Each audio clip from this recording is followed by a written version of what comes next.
Welcome to மாயா பஜார். இன்றைக்கு நாம் பார்க்கும் ரெசிபி மணத்தக்காளி காய் குழம்பு.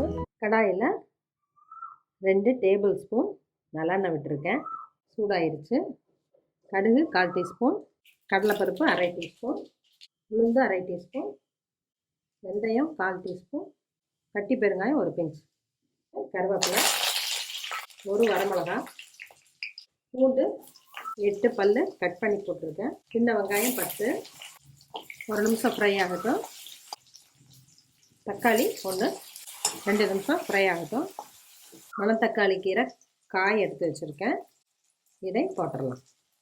இது 1 நிமிஷம் ஃப்ரை ஆகட்டும்.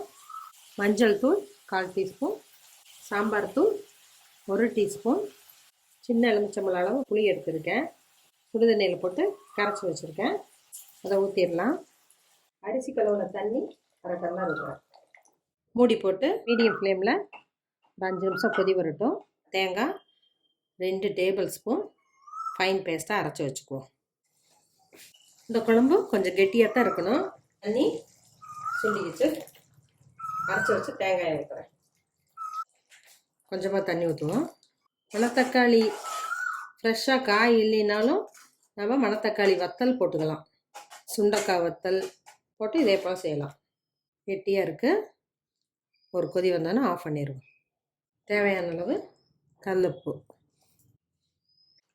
கொதி வந்துருச்சு. ஸ்டவ் ஆஃப் பண்ணிடலாம். மணத்தக்காளி காய் குழம்பு ரெடி ஆயிடுச்சு. இது சாதத்துக்கு ரொம்ப நல்லாயிருக்கும். செஞ்சு பாருங்கள், சாப்பிட்டு பாருங்கள். தேங்க்யூ.